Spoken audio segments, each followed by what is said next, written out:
Tapi yang sulit ini kan esensinya daripada berpuasa ini. Jadi mempuasakan sesuatu yang dikira tidak baik oleh manusia itu sendiri, itu yang harus dia puasakan.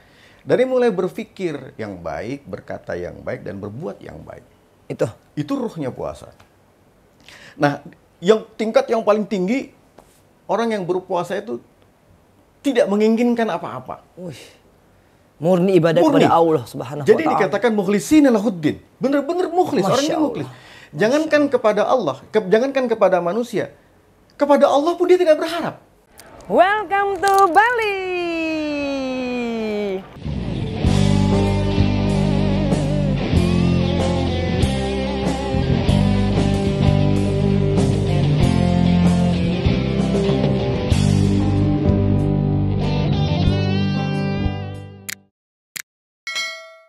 Assalamualaikum warahmatullahi wabarakatuh. Ya Allah, fabi ai ala irabbikum tukadziban. Ini benar-benar nikmat Allah lagi sehingga aku bisa bertemu dengan seorang ustadz yang mendirikan dan juga memiliki majelis taklim di Denpasar. Ini jarang loh ya sahabat Kemah, karena seperti kita ketahui bahwa ya penganut agama terbesar di Bali bukan Islam gitu. Dan Pak Ustadz ini dengan keistiqomahannya, dengan ketaatannya kepada Allah Subhanahu wa ta'ala, mencoba untuk terus komit dan menjalankan majelis taklim At-Takir. Nah kalau gitu kita sapa dulu Ustadz Muhammad Amin. Ya. Masya Allah, panggilannya soalnya Gusmin gitu kan. Jadi aku lebih enak tuh ngomongnya Gusmin. Apa kabar nih Pak Ustadz? Alhamdulillah. Masya Allah. Berapa lama Pak Gus itu mendirikan majelis taklim gitu? Bisa diceritakan nggak maksudnya awalnya dan tantangannya gitu? Awal berdakwah saya di Bali itu sekitar tahun 2006. Tahap pelan-pelan.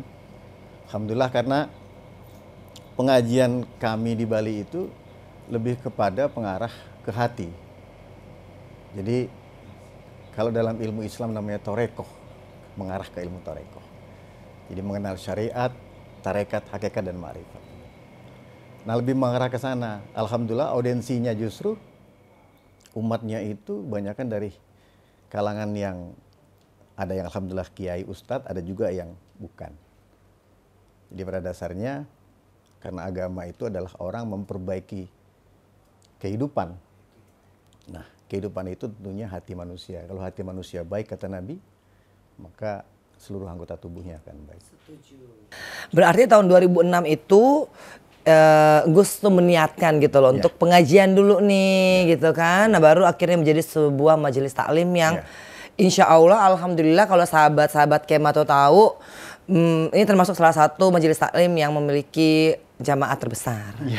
Alhamdulillah gitu ya. Tapi lihat dulu perjuangannya sebelum menjadi besar seperti sekarang. Gimana Gus? Saya sebelum melanjutkan cerita ini saya juga akan mengutip ayat yang Mbak Enji baca tadi. Fabi ai alai rabbikum tukadziban. Masya Allah. Saya bersyukur hari ini ketemu dengan Mbak Enji dalam keadaan sehat walafiat. Alhamdulillah. Yang alhamdulillah pertemuan ini sudah diatur oleh Allah. Masya Allah, alhamdulillah ya Gus ya. Ya. Dan pertemuan ini alhamdulillah juga di rumah orang tua kami. Jadi Masya saya Allah. punya orang tua Pak Made Putrawan dan Pak Putu Gede Jaya yang membesarkan saya. Artinya bukan secara lahiriah tapi batiniah dibesarkan saya. Saya orang kampung yang tinggal 180 km dari Bandar Lampung. Jadi rumah saya di satu tempat dekat laut, jadi ujungnya Lampung Tengah. Nah, saya juga nggak ngerti. Saya bilang, saya yakin bahwa tidak ada yang kebetulan. Beliau mengambil saya tanpa apa ya, dengan ikhlasnya. Jadi tidak ada sedikit pun ingin dibalas kebaikan mereka, tidak. Ingin diperhatikan juga tidak. Karena begitu banyak orang yang memperhatikan beliau. Dan saya alhamdulillah diambil oleh beliau, ya dididik, disekolahkan. Bahkan saya bekerja di salah satu perusahaan Tommy. Alhamdulillah saya ketemu sama istri saya. Masya Allah, alhamdulillah. Istri saya juga kerja di perusahaan Tommy, kebetulan dia bagian keuangan. Dan alhamdulillah Pak Dede percaya karena istri saya megang cek Tommy itu sudah ditandatangani. Allahu Akbar. Dan Pak Dede menyerahkan begitu aja saking percayanya. Alhamdulillah hari ini juga saya ketemu dengan Mbak Enji, yang saya biasanya ketemunya di televisi. Alhamdulillah saya ketemu di langsung ini. Ini adalah kehendak Allah, mudah-mudahan pertemuan ini menjadi pertemuan yang mendapatkan berkah dari Allah Subhanahu wa taala. Amin, amin, amin ya rabbal alamin. Jadi maksudnya sebelum Pak Gus ini, sebelum Gusmin membuat majelis taklim ini sudah diangkat anak dulu oleh Pak Made ya. Kok aku panggilnya Pak Made gitu. Jadi terkenalnya Pak Dede gitu di sini ya. Oh, subhanallah, masya Allah. Nah, baru setelah itu bukan dididik sih ya, walaupun anak angkat, tapi artinya ya pasti kurang lebih sahabat-sahabat Kemang mengerti lah sampai akhirnya Gusmin ini bisa menjadi seperti ini, dan betapa berterima kasihnya tuh Gusmin terhadap Pak Made dan Pak Putu ya, tadi ada yang disebutkan. Kalau saya sendiri ya, ketika sudah menyebut nama seseorang yang saya anggap paling berjasa, itu pasti karena kebaikan yang tertoreh itu luar biasa banyak. Betul. Dan walaupun ya Gus baru bercerita sedikit, saya yang melihat juga kesehariannya Pak Made tuh juga beranggapan yang sama begitu kan. Artinya kebaikannya mereka ini ternyata maupun ya Pak Made maupun Pak Putu tuh udah terasa banget, dan sampai akhirnya Gus bisa membaktikan diri kepada majelis taklim seperti sekarang ini. Itu kan luar biasa. Luar biasa sekali. Itu alhamdulillah loh. Iya. Dan pasti Pak Made juga bersyukur gitu loh, ya Allah anak angkatku tuh bisa akhirnya seperti ini gitu. Betul, ya. Betul. Alhamdulillah. Terus 2006 itu saya mulai, karena saya punya basic sedikit agama, jadi saya mulai kalau dalam Islam tuh kulil haq walau kana murran. Insyaallah. Balegu ani wala ayat kata Allah. Allah. Sampaikan walaupun hanya satu ayat. Dan saya harus berkata apa yang sebenarnya. Maka pada saat itu basic untuk ngajar di Denpasar ini kan tidak semudah apa yang orang bayangkan. Itu setuju. Tidak semudah, karena di Denpasar ini ada satu hukum undang-undang yang tidak tertulis, tapi itu menjadi luar biasa di Bali ini. Norma ya. Contoh begini, di Bali ini mau buat masjid, gubernur sudah kasih tanda tangan, ya. Wali kota kasih tanda tangan, camat sudah kasih tanda tangan, lurah sudah kasih tanda tangan, tapi Pak klien dinas sama adat tidak kasih tanda tangan, tidak jadi. Oh ya Allah, itu karena emang normanya mungkin ya begitu. Bisa melebihi undang-undang bahkan ya. Iya. Karena luar biasanya adat di Bali ini yang mengikat dan kuat sekali itu adalah adatnya. Ya, hukum betul. itu nggak begitu di sini. Dan untuk masuk dan mendakwakan Islam di Denpasar ataupun di Bali ya itulah tadi kendalanya, tidak semudah seperti di Jawa gitu ya. Mungkin sama kayaknya di Manado juga mirip, gitu ya. Ya kan, tapi alhamdulillah loh ya, maksudnya orang tua angkatnya ya Gusmin ini ya, misalkan Pak Dede dan juga Pak Putu itu kan beda agama tapi mereka luar biasa loh toleransinya ya. Ya itu dia, makanya saya suka cerita kepada teman-teman saya. Di Islam itu kan ada keyakinan begini Mbak Anji. Orang yang tidak masuk Islam ya itu neraka. Itu kan keyakinan orang Islam kan seperti itu. Saya bilang sama teman-teman saya, terutama teman-teman saya mondok pesantren, saya bilangin, saya kok nggak setuju ya. Karena begitu ikhlasnya orang tua saya, angkat saya tuh mengangkat saya, tanpa dia benar-benar meminta imbalan balik kepada saya kayaknya nggak rela deh kalau orang tua saya itu masuk neraka. Saya nggak ridho gitu. Saya sebagai orang Muslim saya nggak ridho. Kenapa? Karena saya tahu persis bagaimana mereka memperlakukan saya dan saudara-saudara angkat saya. Oh, jadi banyak juga yang diurusi oleh Pak Made dan Pak Putu ini, Le. Tadi saudara-saudara angkat berarti banyak banget ya Allah. Iya. Bahkan ada kakak angkat saya juga, kakak angkat saya yang namanya Gus Basta itu disekolahkan beliau ini sampai ke Australia, sekolahkan mesin, diangkat jadi direkturnya Tommy. Allah. Coba, diangkat jadi direkturnya Tommy. Masya Allah, dan maksudnya kan ini makanya ya kadang-kadang karena aku juga sama mungkin kayak Gusmin ya. Misalkan Gusmin punya ayah angkat yang beda agama, aku nih ayah kandung dan juga ibu kandung ya kan. Jadi pasti perasaannya itu kurang lebih sama lah begitu ya. Ya bener juga kata Gusmin tadi, kita bertemu pasti ini ada rencana Allah. Rencana Allah yang luar biasa. Karena aku dari Nasrani dengan orang tua aku yang beda agama, dan Gusmin juga ternyata bukan dibesarkan secara fisik ya, tapi ya punya orang tua angkat. Ya, terutama mental kan. Jadi saya ketemu sama orang tua angkat saya, benar-benar mental tuh dididik. Kalau saya mungkin menggunakan mental kampung saya nggak bisa jadi apa-apa. Tapi mungkin karena Pak Putunya dan Pak Madenya juga mentalnya luar biasa iya. pasti itu ya. Kayaknya sih. Orang besar itu kan melahirkan orang besar, Mbak Enji. Itulah ada juga orang besar itu justru mengerdilkan orang Betul, lain karena ya. dia pengen besar sendiri. Ya aku salut dari Pak Made ini adalah memang filosofinya adalah saya besar dan orang yang ikut saya juga jadi besar. Jadi besar itu. Karena saya mendengar dari pembicaraannya Pak Made ya, Pak Dede ya, bagaimana beliau itu mengagungkan Gusmin juga. Ada dalam artian begini, ya Allah anak angkat saya tuh udah berhasil punya majelis taklim, itu ada kebanggaan yang dengan ikhlas diucapkannya. Berarti tuh dengan kejadian begini kan kita jadi melihat bahwa walaupun beda agama tetap bisa saling mensupport. Kita melihat begini, Rasulullah sendiri itu Sallallahu alaihi wasallam. Beliau itu dididik dan diasuh oleh orang-orang yang bukan beragama Islam. Itu betul, pamannya sendiri pamannya aja ya. Dan itu ya fine-fine aja. Betul. Nah ngeliat Islam sekarang ini kan luar biasa. Lah itu makanya ya Pak Ustadz ya atau Gusmin ya. Aku tuh kenapa walaupun ini di juz 30 ya di surat An-Naba pasti juga Gusmin kan pasti mengerti artinya ya. Amma yatasaaluna nin nabailati. Itu kan artinya sebenarnya kebesaran Allah itu tuh bukan hanya dari kita namanya tapi lebih kepada sikapnya kan. Kala saya lamun semakala ya sa'lamun. Artinya tapi itu kan kadang-kadang jadi salah arti gitu loh ketika orang hanya melihat kebesarannya Allah.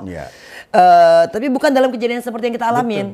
Kalau saya justru melihat kebesarannya Allah ketika saya punya orang tua yang Nasrani. Betul. Nah Gusmin juga mungkin kebesarannya Allah turun ketika ada Pak Made, ada Pak Putu yang kok bisa ada dalam kehidupan kita ya?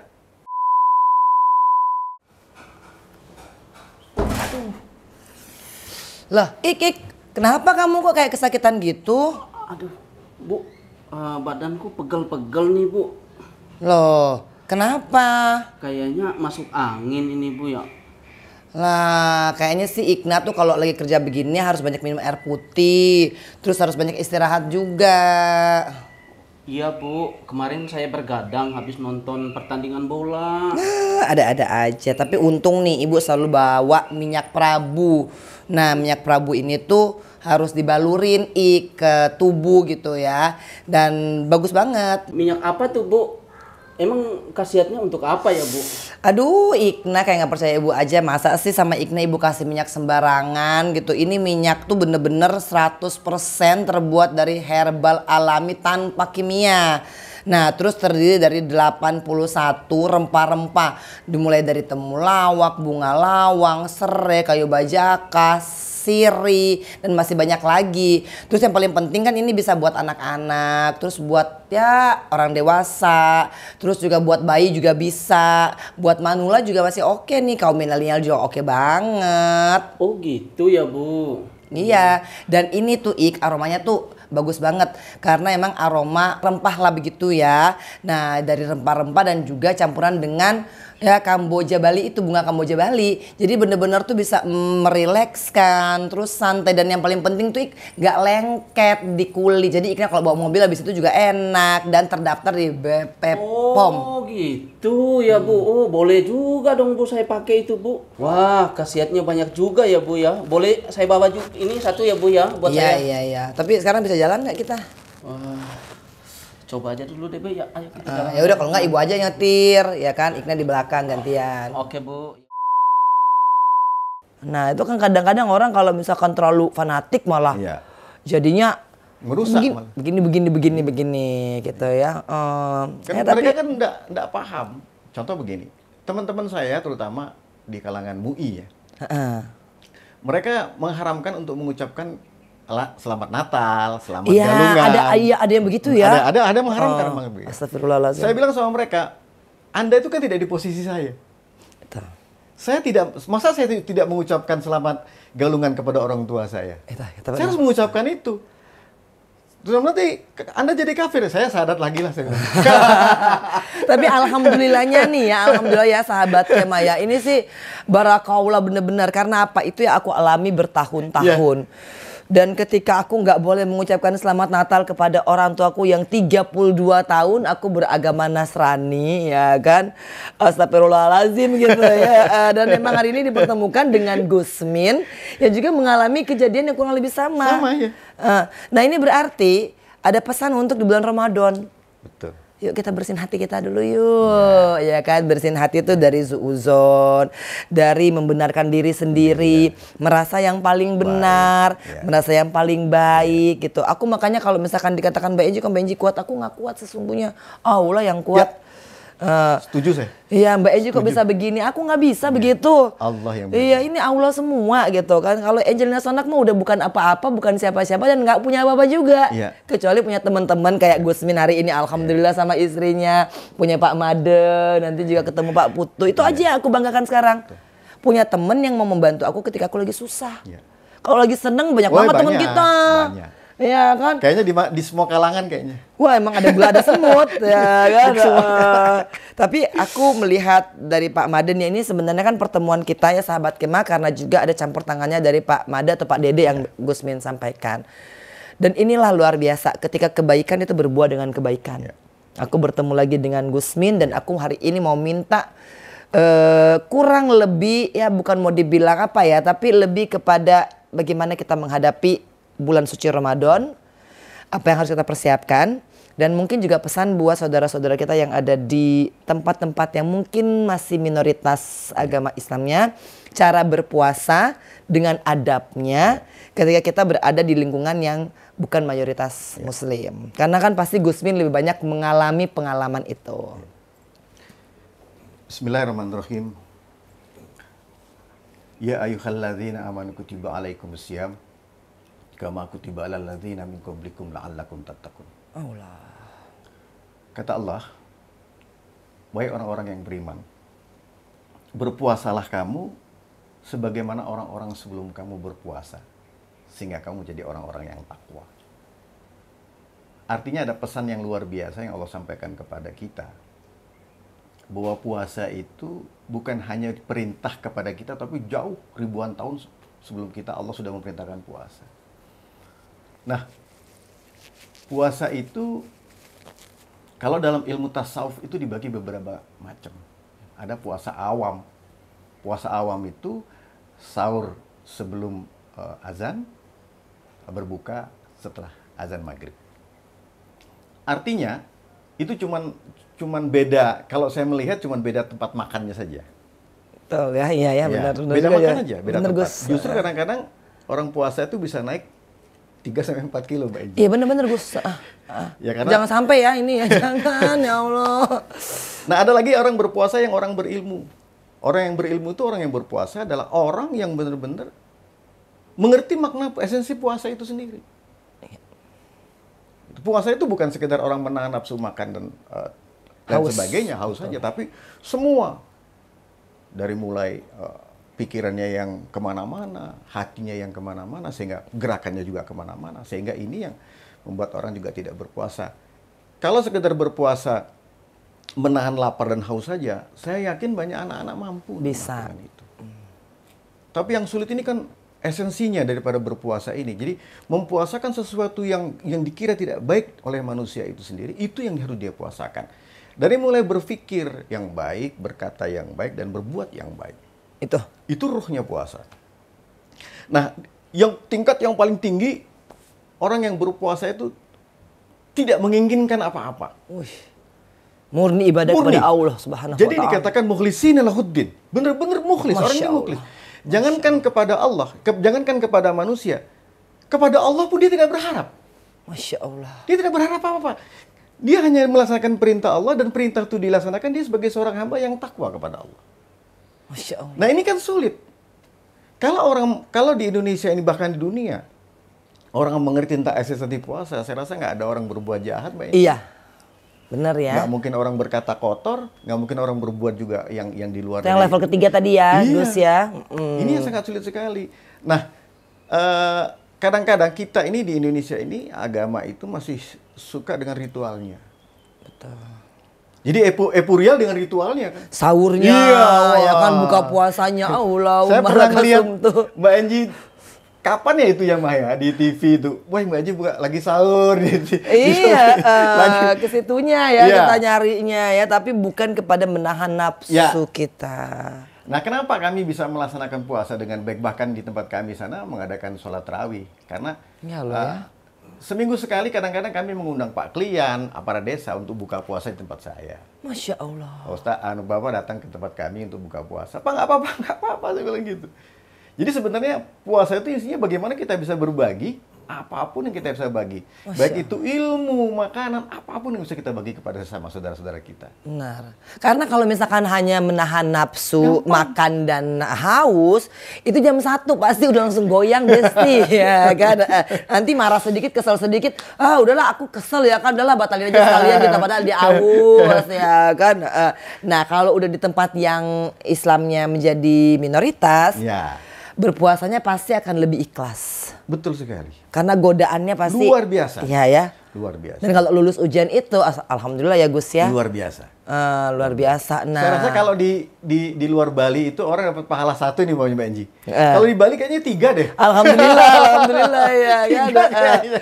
Karena bener-bener apalagi dengan maaf ya, panas banget ya kan. Bali itu panas. Panas ya. Jadi itu pasti godaan yang pertama adalah aus. Iya.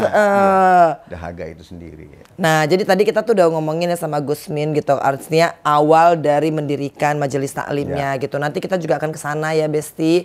Kita akan ikut ngaji. Mudah-mudahan kita di situ dapat kebaikan demi kebaikan. Nah, kita juga udah dapat ilmu dari Gusmin gitu. Bahwasannya Gusmin ini banyak sekali dibantu oleh seorang, 2 orang lah ya, yang menjadi ayah angkatnya atau orang tua angkatnya. Dan biar bagaimanapun Islam yang ya kalau saya sama mungkin sama kayak Gusmin, artinya Islam itu lebih kepada the way of life. Ya. Cara kita hidup, bukan ritual dan juga bukan hanya tradisi ke tradisi. Betul. Gitu kan. Betul. Sehingga kalau misalkan kita mengakunya seorang Islam yang baik, sikap kita harus baik. sesuai. Ya. Ya, kan karena mengapa saya akhirnya mendalami Al-Qur'an, karena saya pengen tahu agama Islam itu tuh apa sih isinya. Makanya tadi pas waktu lagi dengan Pak Made kita podcast gitu kan, kenapa saya bisa hafal? Karena kalau saya hanya ikut-ikutan dan saya kok bilangnya Islam tapi saya nggak tahu kitabnya, berarti berarti aku ikut-ikutan ya kan, dan aku juga hanya kaleng-kalengan begitu. Tapi karena saya berasal dari seorang Nasrani yang sangat taat, opa saya tuh pendeta emeritus, berarti pengabdiannya 75 tahun. Nah, ayah saya tuh penatua, mama saya juga penatua. Nah, jadi kalau saya berkumpul di keluarga besar saya, alhamdulillah saya masih ingat Alkitab. Artinya karena emang saya menghafal ya. Kalau dulu kita kan namanya masih kecil ya Gus ya. Setiap minggu itu kan, apalagi saya guru sekolah minggu. Ada sekolah minggu. Ada sekolah minggu dan saya guru sekolah minggunya ya kan. Jadi kalau misalkan setiap minggu kan saya harus antar anak-anak, jemput anak-anak, dan saya harus kasih hafalan ayat Alkitab. Betul. Pokoknya dari kejadian keluaran imamat bilalang itu semua tuh aku harus hafal gitu kan. Nah, makanya ketika saya pindah mualaf, akhirnya saya pindah Islam jadi seorang mualaf, aku juga ingin mempelajari Al-Qur'an. Gitu. Makanya tadi aku juga bilang sama Pak Made kan, kenapa akhirnya tuh aku tersentak dengan hidupku ketika aku masuk, karena Pak Ustadz pasti tahu qulillahumma malikal mulk itu ilmul kamang tasya, itu semua punya Allah. Hari ini mau diambil, ya udah. Tadi juga Pak Made bilang, ini aku tuh punya museum. Kalau pemerintah mau ambil, yang penting dia mau rawat, ya kan? Itu kan bentuk daripada satu qulillahumma malikal mulk itu ilmu kamang tasya. Artinya ini cuma titipan semua yang ada di dunia ini, ya. Oke, ada sedikit pesan terakhir buat kita yang sedang akan berpuasa. Puasa itu adalah perintah mutlak. Harus, wajib. Dengerin ya Kema ya, Masya Allah, wajib ya, jangan batal ya. Jadi puasa itu adalah tarbiyah. Puasa itu adalah pendidikan. Yang dididik adalah jiwa, ruh, rasa, dan akal manusia. Maka belajar semakin banyak ke dalam. Yang kedua, puasa itu adalah bersih-bersih.